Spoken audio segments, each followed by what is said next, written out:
Greetings and welcome to another exciting episode of Drive with Dom. Today we are back at Extreme Zone and going in the normal direction as opposed to reverse direction. We have a race coming up next weekend, which is a 3-hour race, and me and Super Speed Gaming will be teamed up. And we will do battle with the usual worthies and hopefully new faces as well. So anyway, I thought I'd do a quick little drive with Dom from the first of the Ironmans earlier this solo Ironman races earlier this year. I believe in this one. I'm not sure if this is the one I won or not, but anyway, this is a few races back and we are going in the normal direction. So I thought I would sort of go over the track again in case anyone is unfamiliar and be able to just sort of, give some insights. So the track is two things. It's a fast section and a technical section. The fast section is basically the big horseshoe outside part of it, where imagine a big horseshoe where you're going around the outside of the horseshoe between the last and the first turn, with the start-finish being at the end here. So this right here is the start finish. You go down the main straight into the beginning of the technical section through here in turn 3. And then turns 4 and 5 are where you get down to the apex here, and then 6 and 7, and then 8 back out to basically the start finish straight, and 9 being the final. So what you want to do here in turn 1, or turn 1 to whatever, the first part of this, is go as fast as you can. And you want to hold power much longer than you probably think you can. And you have a choice. You can do braking, you can do no braking, you can do this turn a million different ways. The general idea is go through this apex here full chuff, let the cart come out wide, and then you can either, sort of get down to this first apex or go right of it. But what you need to get to is the second one right here, which I coincidentally miss on cold tires. So the deal here, when your tires are warm enough for this, is to reduce some speed, obviously, but not as much as you think.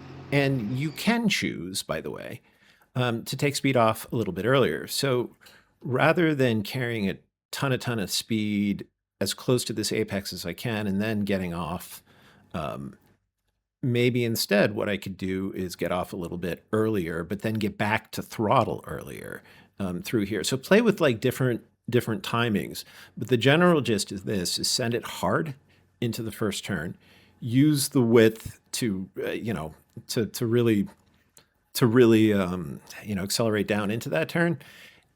And when you get down to this apex here, if you're going to miss this apex, that's fine.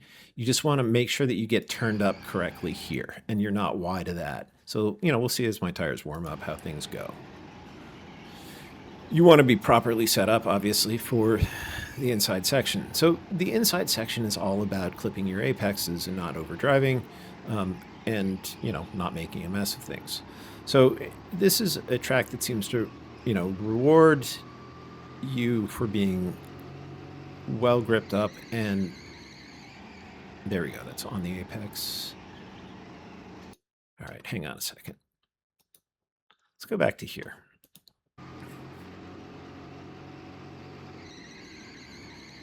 Okay, there I've got my cart down to the apex like I want to. The reason why you need to get the cart down to the apex here is you need to create kind of as much vertical as you can to get up to that next apex that you can see above us.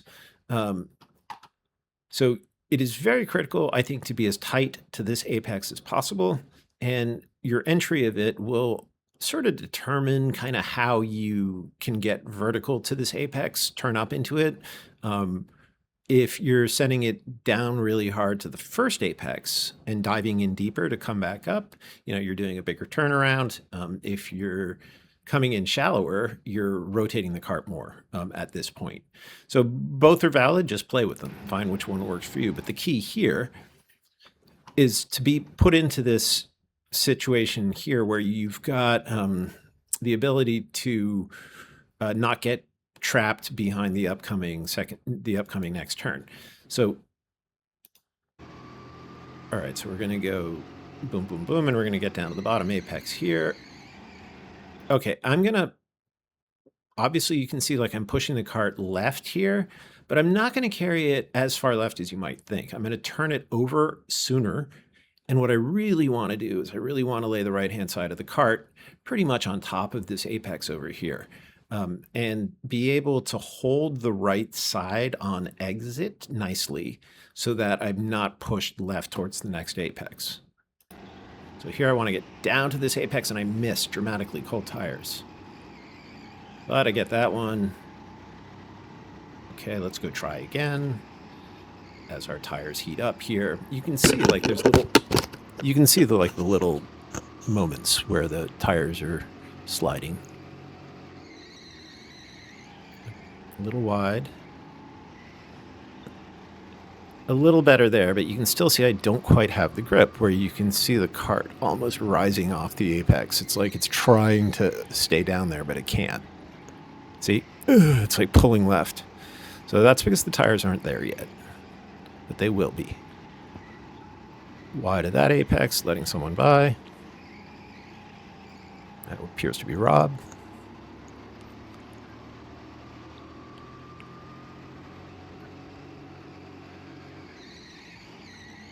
Turn it up, and then get it up.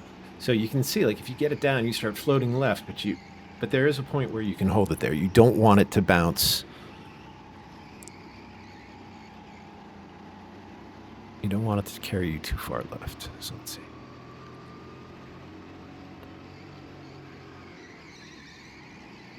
All right, that's a good apex. There, we're starting to get on it. And you'll see, like, sort of the point of that is if you can stay on this apex where the guy in front of me is about to be on. So let's see.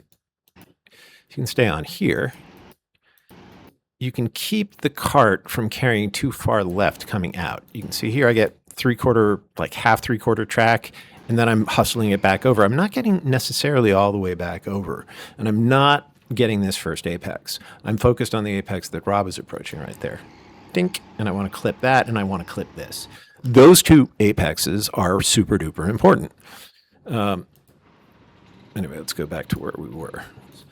And it should be fun. Anyway, we're going to be going in the normal direction this time. So I dug up some footage from a previous normal direction race. This one is actually a couple races back, and I think this is one that I won. I'm not sure. Maybe not, though. In any case, in this particular race, we're going in the direction that we'll be going this weekend, so I thought I'd revisit the track a little bit with you guys. And I think in this footage here, I've got some footage of me following, kind of chasing along with Rob Torres, I think. So, you know, there's you get to see me drive as well as him drive and sort of see how it looks going into corners and stuff. And we can talk about sort of what I think is important and what you should be thinking about here rather than doing like sort of an exact track guide. Like it's sort of more like conceptual. So, okay, here I am letting that gentleman by in 22, which I think I can recognize as being Rob. Skinny black helmet with stickers on it. Quick, that would be Rob. All right. So notice what Rob's approach there. Hang on, let's see if we can get back. All right, so here's where I get, probably where I let Rob by. The challenge with this is I don't really have granular control over the playback, so we're going to have to do pausing and stuff. So I'll pause going across the start-finish. This is the start-finish. For those of you that don't know, this track is basically two parts. It's a horseshoe outside. So imagine a horseshoe where you go from the bottom right of the horseshoe to the bottom left of the horseshoe in a big arc. That represents the outer loop of this track in a sense. And the inner loop is at the, you know, where the horseshoe starts. Imagine now there's a new kind of a bump turn that's put in the middle of that. So then you have coming off of that horseshoe as you're coming down into turn 2, you're going to turn up into turn 2, go through 3, 4, back down, 5, 6. So there's a series of turns that you're put into from the horseshoe. So there's an inside technical section and an outside fast section. So in this first part, what you're doing is focusing on going as fast as you possibly can, and being as early to throttle as you possibly can coming out of the last sector, so that you're carrying as much throttle through here so that you can carry as much throttle as you possibly can through the apex. And then you want to send it down into turn 2 and get the cart turned up into the technical section. So you can see Rob goes to the right-hand side, I go to the right-hand side. We both go down and get that apex. That apex is not totally critical, but you do need to get down to it, because otherwise you're just sort of lengthening the track. But, don't worry if you're not right on it. You're going to take the cart out to the right, but maybe not all the way out to the right. So let's see. Let's go back a little bit.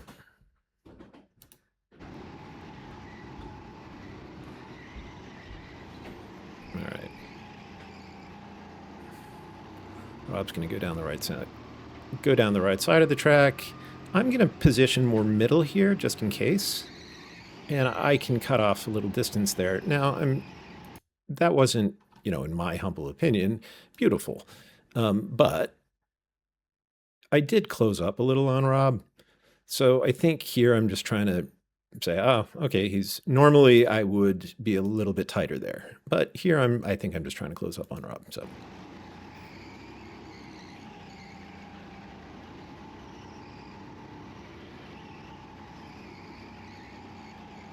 okay, now we get to go do it again. I'll be a little closer on his butt this time, but we're going to do the same thing. And again, I'm going to be 3/4 track so that I can turn it up that way. All right, so this brings us to, let's talk a little bit about this turn here.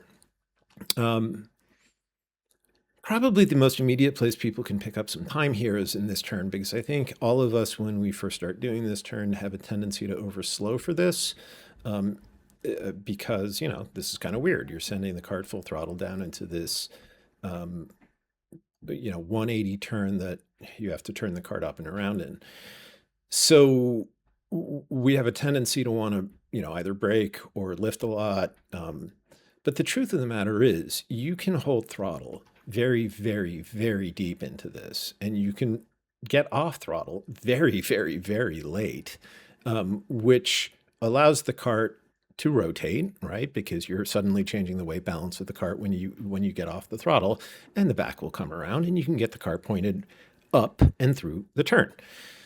However, you don't have to do that. You can also brake. You can take the cart down to the apex and brush the brakes. You can do any number of ways to get the cart to rotate. But the key thing here is to get the cart to the second apex, not the first apex of turn 2, but the second apex of it, and to be tight to that so that the cart is pointing in the right direction, so that you can engage the technical section from the right, from the right position.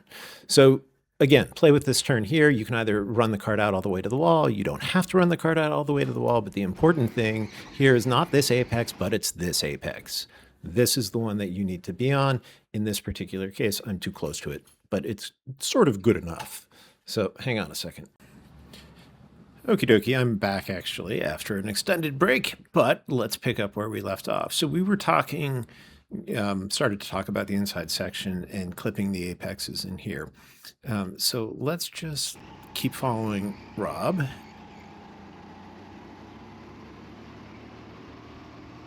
All right, so full chuff through here. I'm not going all the way out, but I am getting down to this apex. I did hit it, but I want to stay on this apex. Remember that, so that I don't get pushed too wide, so that I can clip this apex. This apex is a must get, and this apex is a must get, and this apex is a must get, and one of these apexes is a must get.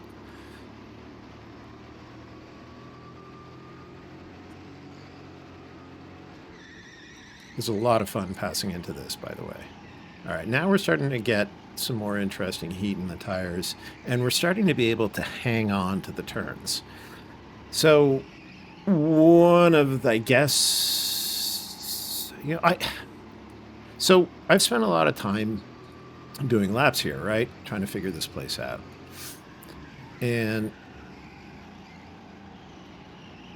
what I found is that, like, I mean, kind of like everywhere else, obviously, right? It rewards quiet tire and being correctly gripped and having the power be put down when it needs to be put down and not asking too much of it at the wrong time. The risk that you have here isn't, like the risk of spinning out or, that kind of stuff. I think the risk you have here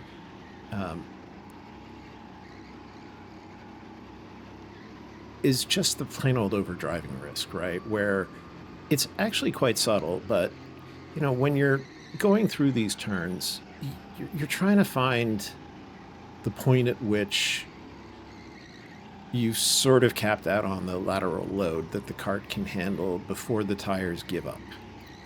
And you can hear that my tires get chirpy a little bit.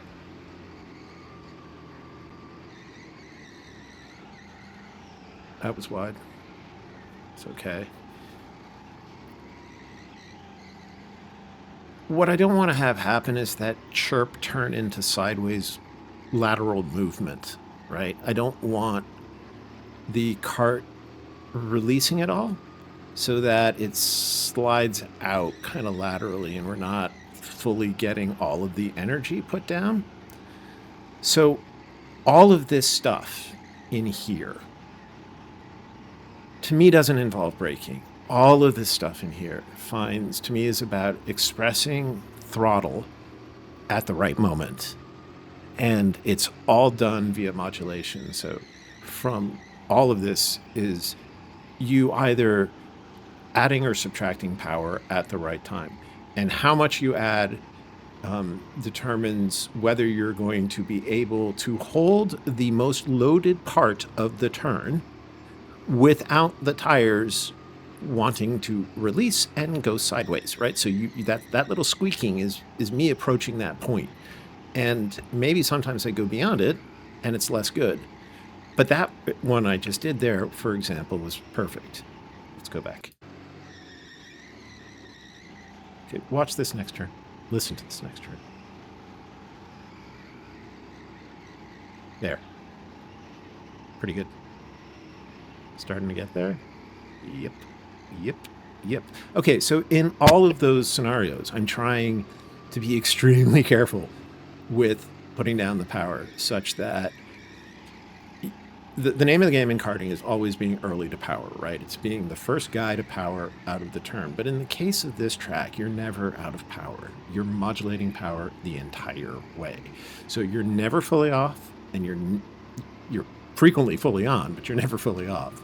And the key down here is, for example, I'm going to do this via lift, and then back to power, and I'm back to power, then I'm going to lift here, back to power, maybe I'm back to power here. Like it's all lift release. It's all subtle lifting. It's not going from 100 throttle to 0. It's going from 100 throttle down to 90 and then going back up to 100 and then backing off of the 100 as you're maybe approaching the top of this particular apex. Here, watch, up here.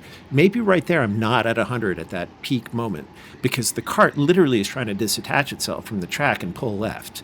So maybe at that peak moment, you go from 100 to 95 and you let the cart remain settled and you let the cart remain gripped and you get all of it. That is what you want to do here, is get all of it. So don't be heroic and push hard. Instead, unpush. Like, try to find the most delicate, fragile, beautiful grippiness that you can find and jealously guard that. Sometimes you're going to have to send it, but sliding never helps you. And especially not here.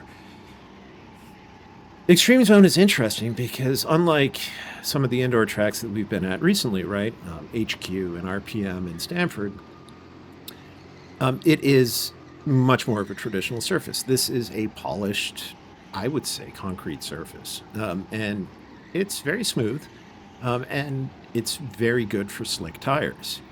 But it doesn't have infinite grip. It has very, very good grip until it doesn't. And where at RPM or HQ, your cart will hop. Here, you're not going to get the hop. Here, you're going to go to push. And that push is that little bit of squeak right there. Now, that would be hop. Once you go past a certain point, that would be hop at HQ or hop at RPM. Here, it just turns into lateral sliding. So we're back on Rob's posterior here, and this should be nice and informative for us because Rob's a real good driver. In fact, I think he's got a pro seat these days. Good for you, sir. In cars, not in carts. And he just pitted, so we're going to run around and play in traffic. So maybe we can learn something from playing in traffic. Actually, we probably can learn a lot from playing in traffic.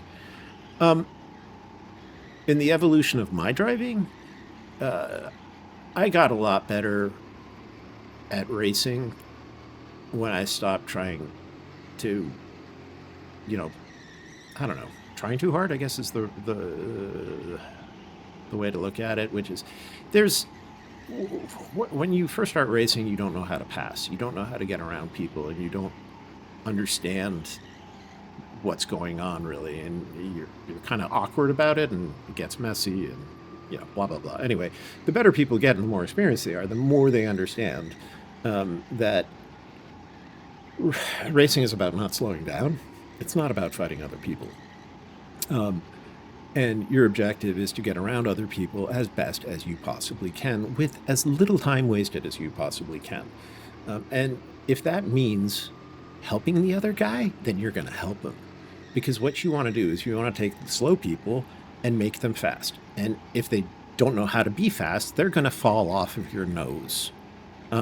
You're not going to be mean to them, and you're not going to be a jerk, but you are going to ask them to step up. And they are going to either step up or indicate that they want you to go on your merry way. So you could see a couple guys waving me by, right? Because they knew that I had pace. They knew that today was not their day. They didn't have the right cart. They didn't have the pace. And instead of fighting me, they just said, fuck it, Dom, go, take it, it's yours. The same philosophy is applying to me if this is in fact the race that I'm winning and I'm up in the lead, right? Which is when I come into one of you guys that is quote unquote in my way, I want to get around you. I don't want to punch you. And I don't want to be punted by you. So I'm going to try to be respectful to you, and I'm going to try to give you momentum to help match mine. And if you can work with that, great. And if you can't, you're going to make a mistake of some sort, and I will use that as an opportunity to get around you with minimal speed loss. So I would suggest to you, when you're racing, if you're new to all this, one of my coaches, a guy named TJ Coyen, who occasionally would help me. Thanks, sweetie, I'll be right up. Told me one thing. He used to do video reviews with me, and I'd show him my racing, and he'd make comments. One of the things he told me was no window shopping rule. Basically, if you're going to make it pass, you have to be 100% sure that you're going to make it, or close to 100% sure. You're not window shopping. You're not trying on the pass by sticking your nose in. That is stupid. All of that stuff that you're doing, all of the sort of trying to get by people by, sort of trying to force your way through, all that accomplishes is slowing you and the other guy down and bringing the pack back up to you. So I would suggest working with them, pushing them along, finding the right time. Obviously you don't want to push people such that you break their grip, but you want to help them. So if you're going down the straight, push them down the straight, push them through here. If they can handle it, they'll handle it. If they can't, they'll wave you by. Just try to be more, more strategic about that kind of stuff. Anyway, we'll get back to talking about the driving here, but first I'm going to go have some yummy dinner. So I'm going to pause. All right, so I'm back from my yummy dinner, and I lied. We're not going to go and talk about the driving. We're going to talk about racing a little bit more. And I wanted to sort of articulate a little bit more about the idea of, working with people. So when I say you want to work with the other guy, I don't mean like go out of your way necessarily to help people. But if there is a circumstance in which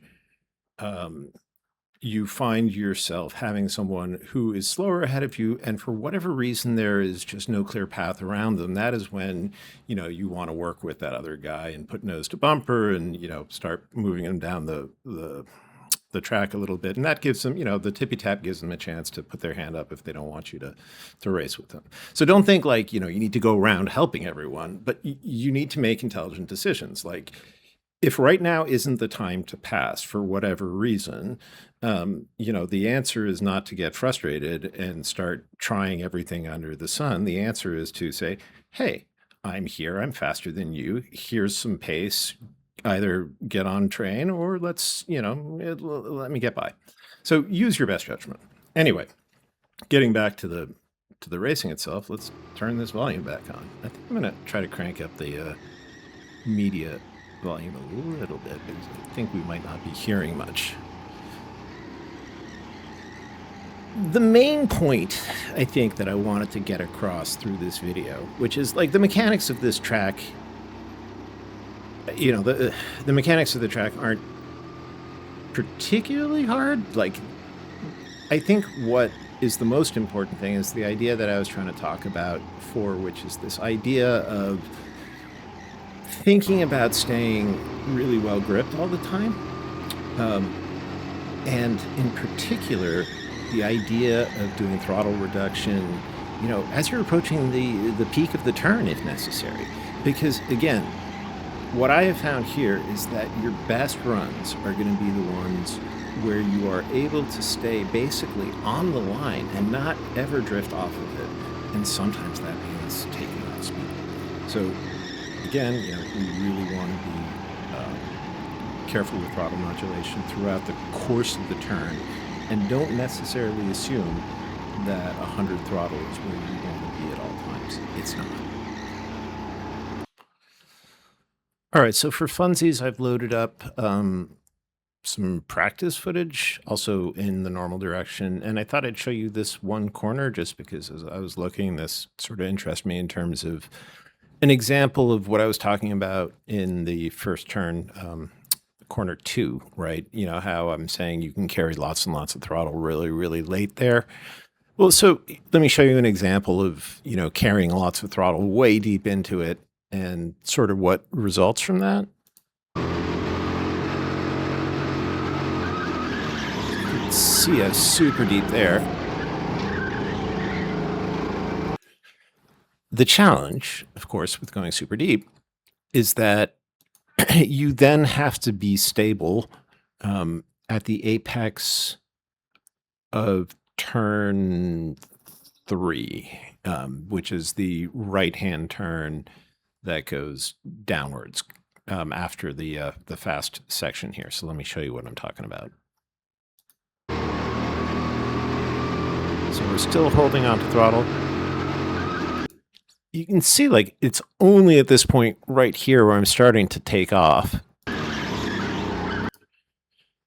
And that's all engine braking as I'm going around the corner, and I'm using the engine braking to sort of help the cart rotate, and you can see me turning it left, getting it down to the apex. And then I end up, because I'm carrying a lot more speed in, you see how I end up more right this time?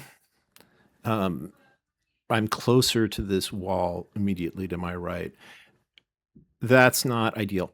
What happens here is that since I made so much speed down below, I'm going to have to take speed off up here in order to hold the top of the apex here without having my cart decide that it wants to lift off the ground and move left. So watch.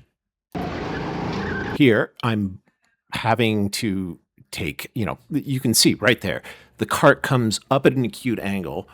I've got to keep all 4 tires fully engaged. I can't let it slide. So I'm having to take speed off, letting the cart's weight settle, and I'm playing, catch up there, right? Because I can't at this point. I don't have any time left to hustle the cart back over. So this one, I'm sort of being forced into it right from the middle. No worries. I can go down and clean things up and make the lap work. But that's not ideal. So, that was just meant to be an example to show you sort of like, hey, you can hold throttle really, really late here, whether it's worth it or not. So you can see, like, I'm doing that, but it's popping me up, and I'm having to compensate. And it's not super clean there. Let's see what happens.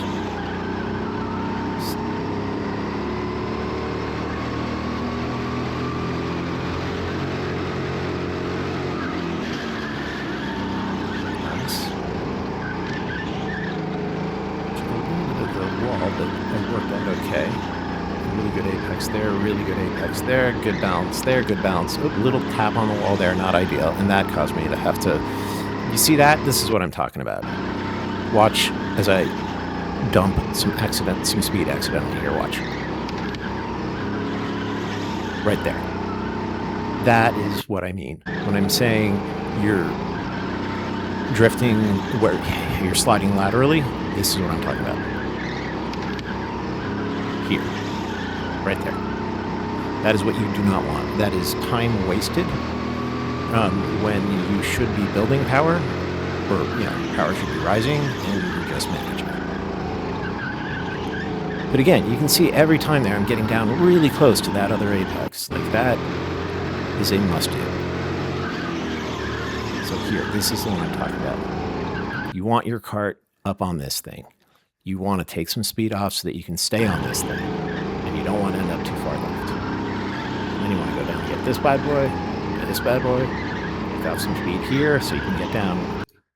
All right, this is one last thing technically, which is this last thing here is just as important. So, clip this apex. Now, this apex here is really important because this sets you up for the run back to the beginning, right? So here you also want to be very, very, very tight to the upcoming apex, and you want to not let the track bamboozle you into releasing left early. So the reason why you need to hold this tight, the reason why you need to hold it tight is because you want it to stay right. But in order to do so, you must most likely reduce some speed right here. Not right here, but for this apex that we are coming up to. And I think what you will see is, generally speaking, a small reduction of power right before I dive into it. And then, fully through and out. I thought I'd do a restart.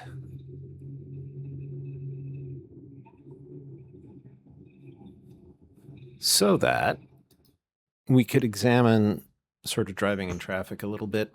Restarts can get real bumpy and real messy. And, if you look at this as a proxy for driving in traffic, well, this is driving in traffic in its most extreme form, right? Where you've got a lot of people bumping around and trying to make forward progress without losing progress. So for me, since me and this other fellow at the very back, and I know 18 is a good driver, I'm going to push 18 along and try to use 18 to get through everyone, and let him initiate things. And you'll see that occasionally I bump him too hard and I'll let him back in, that kind of stuff. So I'm working with him in this context. I'm going to allow him to make his turns.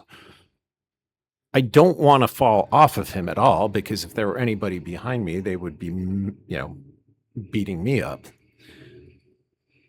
But in this case, I want to stay close enough to him so that as he recognizes opportunities and starts making space, that I can jump in on it. So there I bump him out of the way by mistake, but watch, I let him back in, because why not? What's the point? And here we're just focusing on staying down to our apexes and, making sure that we're not wasting speed in dumb places, sliding around, and trying to position ourselves as best as possible. So there is some banging. There's nothing you can do about it. But there was no point in me, you know, closing the door further on that poor guy. It was just, let's both get through this and get around it and keep going. And that's kind of the philosophy you want to take. Here's a suggestion. In traffic like this, if you're getting bumped, obviously, if you get bumped at the wrong time, your traction can get broken. And if your traction gets broken, you instantly lose a little bit of speed. So if you're getting bumped savagely, the one of the things you can do is reduce throttle. If you anticipate somebody's about to hit you, just get off the throttle a little bit. Let their cart strike a cart that's settled down as squat as it possibly can, and you might get through it a little bit better than otherwise. Yeah, just be aware that taking off power in bumpy traffic can sometimes save your bacon. Obviously, don't list entirely, but if you're being pushed around, be aware that maybe mixing it up a little bit speed-wise can help you retain grip when the other guy loses it.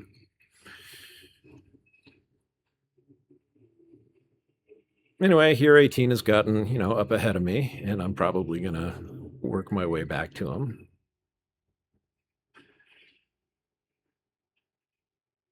Also the basic gist, I think, in one of the things I can give you as a little bit of wisdom from my years of kart racing thus far is that you should never, ever, ever, ever, ever give up, because things change, and we're going to see a whole bunch of guys just lose their shit in front of us here, and I'll get bunched up and game over for them, and off we go.